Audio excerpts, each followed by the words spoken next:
Hi, it's Dr. Resa E. Lewis, dropping in to tell you about a book that Dr. Adaira Landry and I wrote. It's called Microskills, Small Actions, Big Impact. It's a business self-help book coming in 2024 by HarperCollins.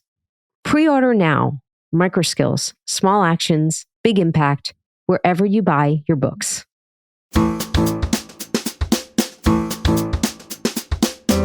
Mental health is health. But I would challenge that 10 years ago, this was not the statement. People were still not quite sure how mental health is health. And now we know.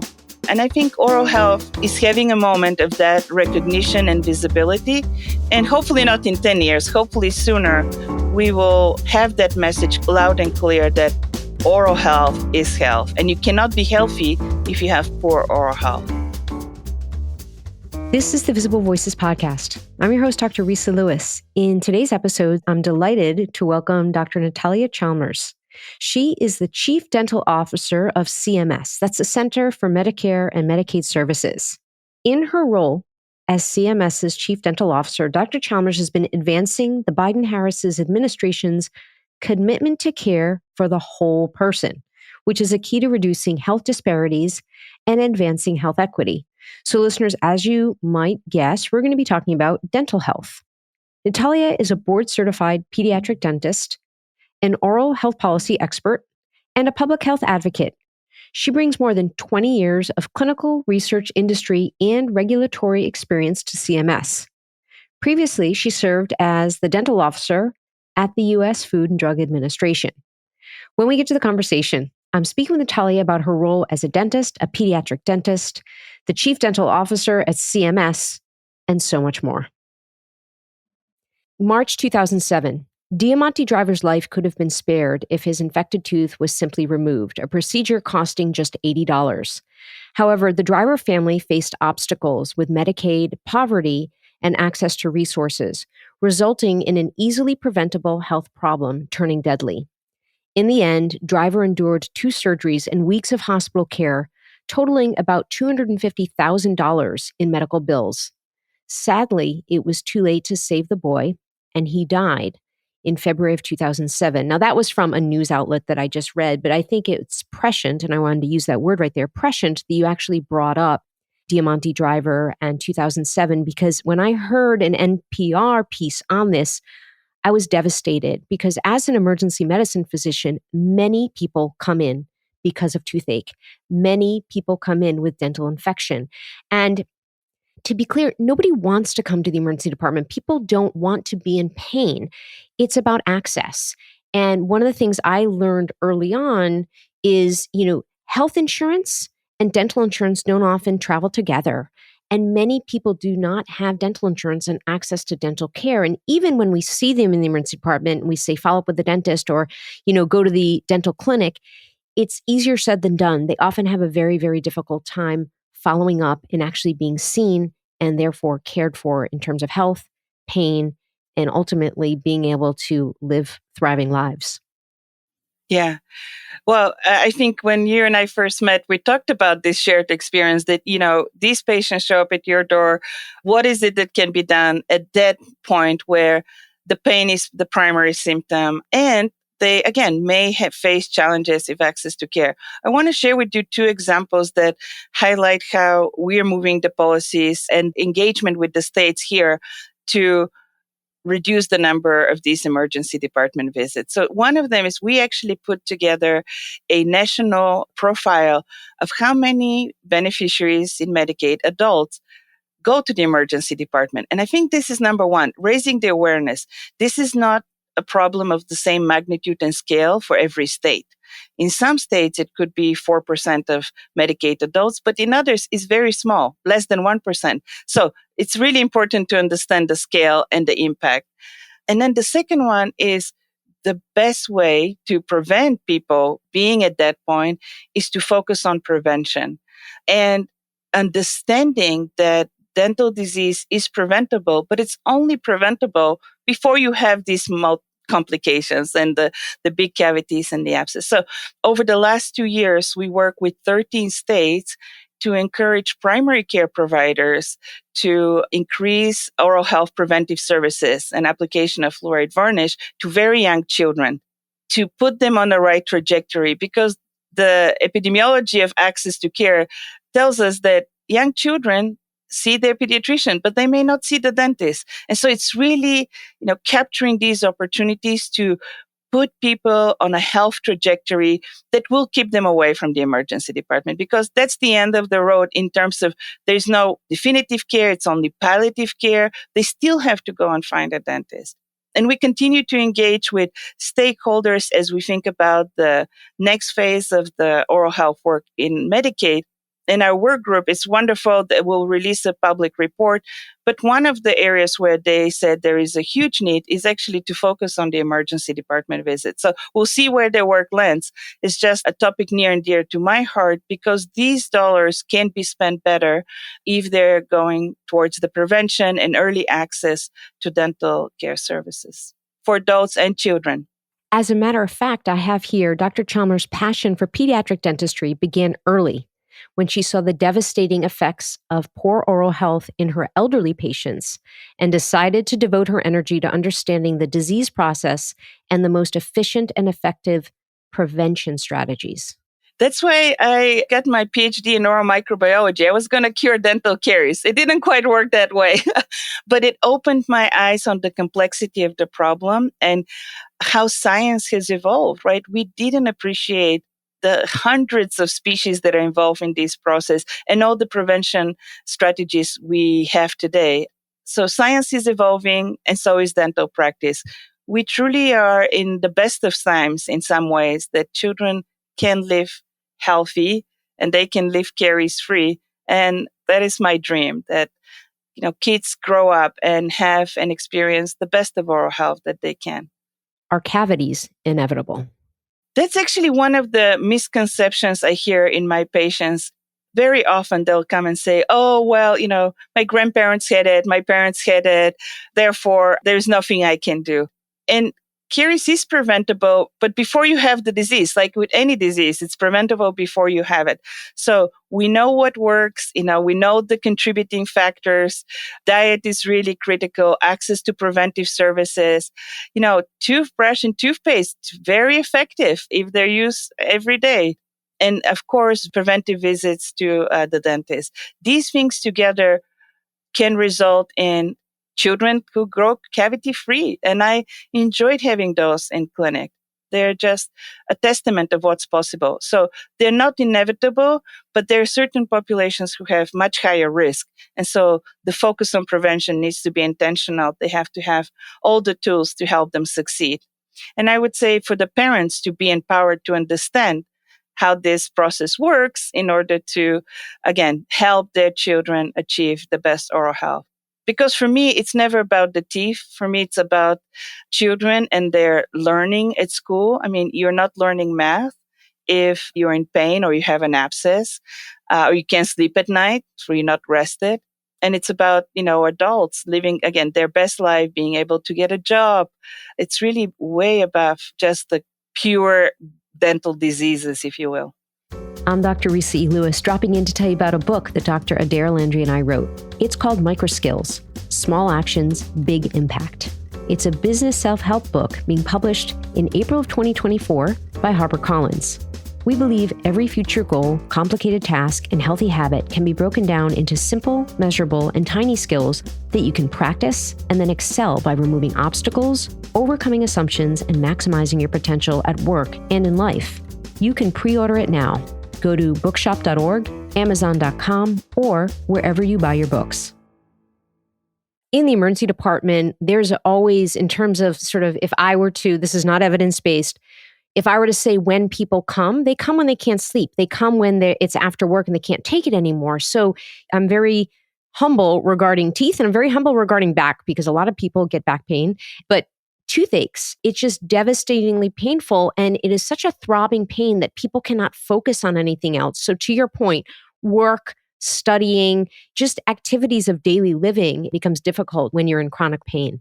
Yeah. And as we said, inadequate oral health has far-reaching consequences that extend beyond the mouth. And profoundly, they could affect well-being, right? Sleep is one part of that. But nutrition, you can eat, again, if you're in aching, and overall general health. we know a lot more today about the interconnectedness and the relationship between oral health and overall health. I would just say science has advanced dramatically. And that underscores the importance of maintaining a good oral health. And when it's compromised, again, there are cascades of issues that our beneficiaries have to deal with this. Bacteria can travel through the bloodstream. It can have far reaching effects to the rest of the body. One not very well known connection is the connection between poor oral health and maternal outcomes. I mean, one would say, what's the connection? But again, it's the inflammation that's carried through the mouth that can negatively impact the mom and the baby. And so women who have periodontal disease actually have much higher risk of preterm birth, low birth weight, all of these complications. And we know in the US, we have a long way to go. And I've seen incredible commitment to move the needle in the right direction with the work that's happening here at CMS. You mentioned prevention services. Are there any other preventive services that listeners can keep in mind? Anything specific? That's such a great question. I would say 3 things are really important. Doing everything you can at home, daily brushing with fluoridated toothpaste, drinking fluoridated water. The second one is making sure you have these annual visits with a dental provider. So if problems arise, they're caught early. And then the third one is just understanding the impact of poor oral health on your overall health. I think that's a big driver for some behavior change that I see in my patients is once they realize, oh, I can't really quite manage my chronic condition if I have this constant inflammation, they feel much more motivated because they understand the connection and they want to make a change. So do everything you can at home, fluoridated toothpaste and a good toothbrush, fluoridated water, visits to the dentist, and then understanding how it impacts all aspects of your life. Yeah. I think listeners are used to a bit of a mantra of mental health is health. And I think this concept of dental health is health is a bit newer. I want to ask a little bit about this concept of, regular visits to the dentist, because I think it's easier said than done. And I'm thinking about my emergency department population. I'm even thinking about people that have a job where they have health insurance, but they don't have dental insurance. And I'm wondering if you have any thoughts that you can share. I would say, even when you have coverage, access to dental care is not guaranteed. And we know this because we've looked at access to dental services in children who are under Medicaid. The coverage is not a problem. Every child has access to anything that's deemed medically necessary related to oral health. But we know in some states, the access is great. Close to 60% of children see a dentist in a year, which is great. But in other states, it's 20%. So in addition to coverage, there are challenges related to access. And I want to share with you, over the last 2 years, we engage with patients, providers, and stakeholders at the state level to understand these barriers. And I can't wait to share them with you. They're in final stages of clearance, but the voice of the patient is very telling. The things we are hearing from them about the barriers to oral health care. And I think it's a great way for us to think about solutions, right? Because if they have to wait 6 months to see a provider, or if mom is working 3 jobs and has to take the kid to the dentist, she may recognize how important it is, but it becomes a very difficult decision. So doing everything we can to make sure children can receive preventive services in the school setting is one of the efforts here because they're already there. Mom can give informed consent, right? Really maximize that encounter. And you're absolutely right. Mental health is health. But I would challenge that 10 years ago, this was not the statement. People were still not quite sure how mental health is health. And now we know. And I think oral health is having a moment of that recognition and visibility. And hopefully not in 10 years, hopefully sooner, we will have that message loud and clear that oral health is health. And you cannot be healthy if you have poor oral health. I cannot wait to read that report. And what I'll say is what you described is actually human-centered design. It's having the end user at the table in the design process. And that's exactly what, my listeners who listen to these episodes, Resa's all about this human-centered design, this healthcare design. And the answer is yes, because why don't we ask the people affected? Why don't we ask the end user, what would work for you? Why do you not go to the dentist? What are your challenges? One Exactly. example I'll say regarding medication and medication compliance, there always used to be this like blame the patient, like, well, they're not compliant with their medications, as opposed to actually looking at the situation. And there's a jelly bean experiment that one of my friends quotes about all these people that were blaming the victim, i.e., blaming patients about not taking a medicine that was, for example, prescribed 3 or 4 times a day. And then these blamers actually underwent an experiment where they had to take a certain number of jelly beans, and the jelly beans were representing the medicine. And it turns out within 48 hours, all of them had like stopped complying and fell out of this quote experiment. So that's not specifically a dental situation. And I'm not talking about a medicine that's dental. However, it's this concept of, why don't you ask the people what's going on? Why don't you ask them what will work for them? Why don't you ask mom why she hasn't, brought her child to the dentist? And so I can't wait to see what this report shows. Oh, thank you. And it is absolutely human-centered design. It was led by our Office of Burden Reduction and Health Informatics, where this is their expertise. They go and engage with stakeholders and they bring that point of view. It's really great. I will share it with you when it's available. And we'll put the link in the podcast so people can read it. Fantastic. As you know, on the Visible Voices podcast, I ask my guests about their voice. So I'm curious, when did you realize you had a voice? When did you start using your voice? And in this context, as a subject matter expert for oral hygiene and health. Yeah, what a great question. That had me thinking quite profoundly, when I discovered my voice. And I wonder, as a fellow healthcare provider, if you had the same experience where your voice, your advice changed the health trajectory of a patient.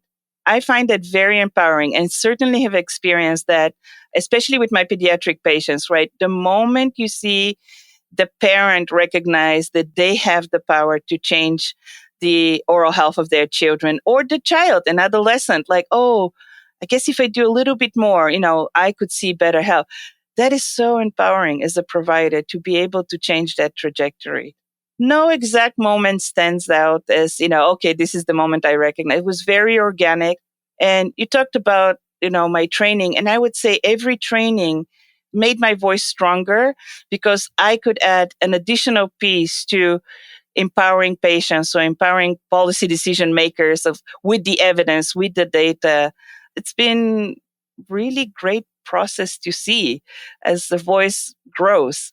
But that one, I would say, as a provider, is really very powerful. And one of the first things you notice when a person and you interact with them is their smile. So you quickly, realize. I quickly realize. This is before I was in dental school that, there is a direct correlation between, the person's, smile, confidence, and their socioeconomic status, right? And that to me was like, what's that connection? How do we understand this better in terms of access? And then I talked about that transformative experience in 2007 that sort of geared me towards public service and my voice in public service. I cannot agree with you more as a clinician, and perhaps it's a little bit of Resa. Like, I'm a big observer, and you are spot on. Like, when someone smiles or someone doesn't smile and they keep their mouth closed and you see their teeth, you can actually learn a lot about their health and even their habits. And I'm talking about alcohol, I'm talking about nicotine, Yeah. I'm talking about methamphetamine, I'm talking Exactly. about sugar, I'm talking about even people that have gone for cosmetic dentistry. Like, you can tell a lot about them based on their smile. I really love that point. Yeah, yeah.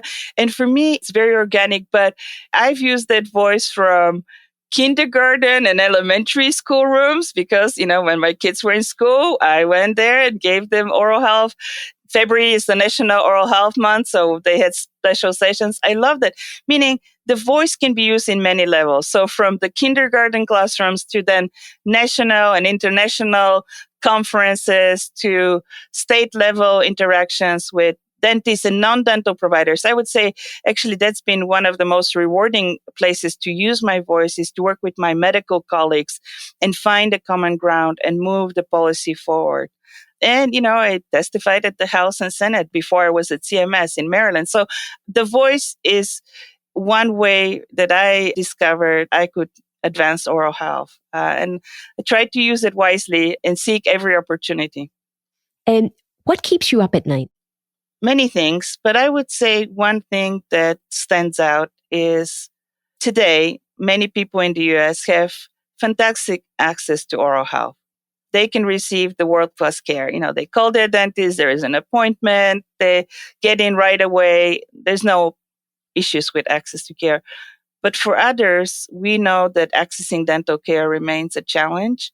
And then you have this combined issue of the disparities that exist in the disease prevalence. And then you also have the disparities that exist in access to care. And so the combination of these two becomes really challenging.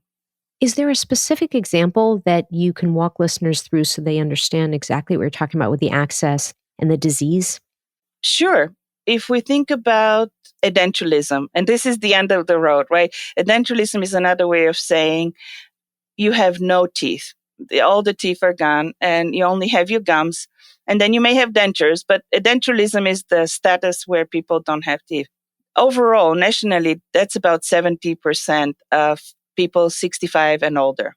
The good news is that number has been coming down over the last 10 years. So more people are keeping their teeth, which is great. I would say the opportunity and the challenge is that when you look at this very key oral health indicator by race and ethnicity, African American people over 65, that is about 30% are missing all of their teeth. So you can then connect, not having any teeth, eating healthy foods becomes a challenge. So nutrition, right?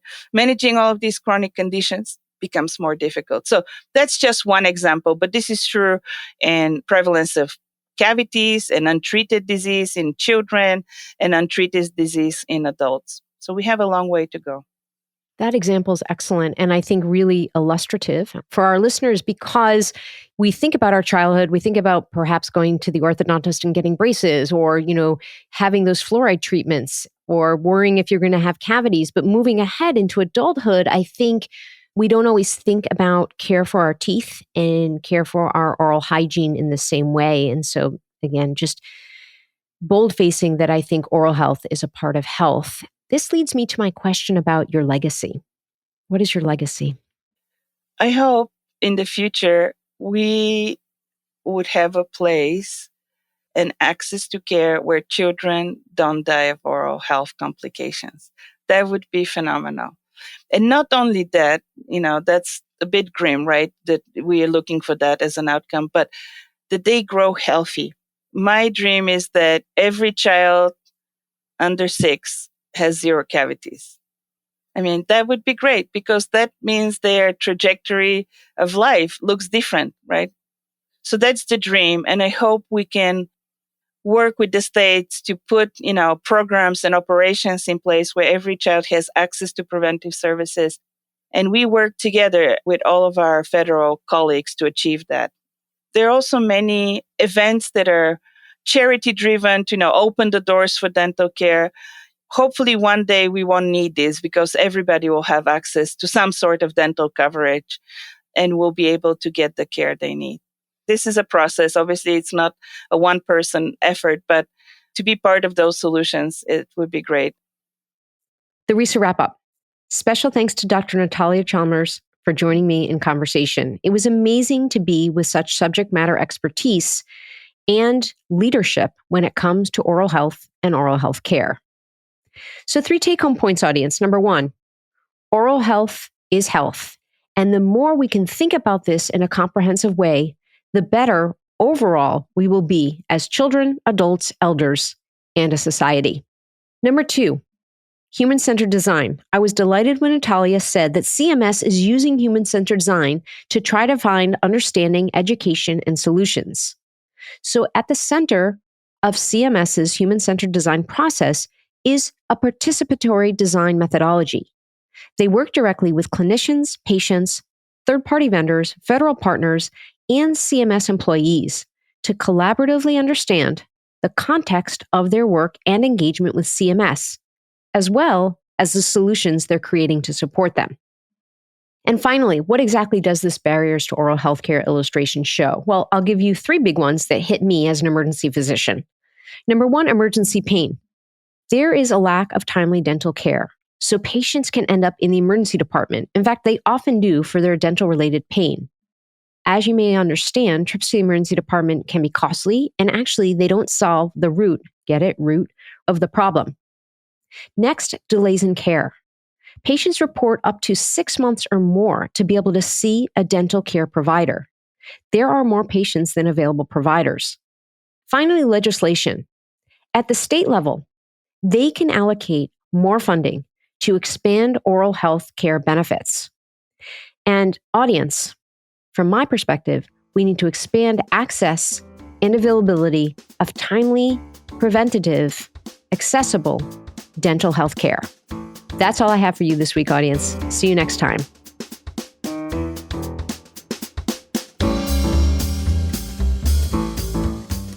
The Visible Voices podcast amplifies voices both known and unknown, discussing topics of healthcare, equity, and current trends. We are a production of the People's Media Network. Our team includes Dr. Giuliano DePortu and me, Dr. Resa E. Lewis. Please find me on social media at Resa E. Lewis and through the website, thevisiblevoicespodcast.com. If you like the podcast, please rate and review us. Share the podcast with a friend today. Thank you so much for listening, and as always, to be continued.